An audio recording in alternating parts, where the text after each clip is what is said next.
Allora, sono dentro.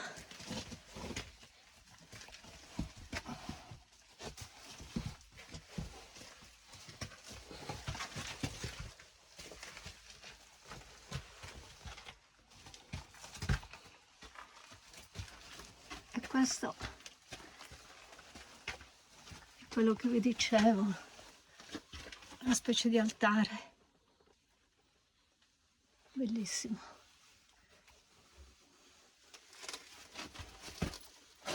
Qui.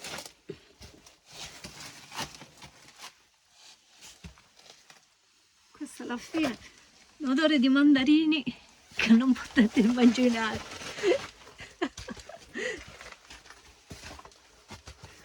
Chissà che senso abbia. Vabbè. Un'offerta ai nostri avi? Può essere. Nel qual caso un bel pensiero. Esco, aiuto!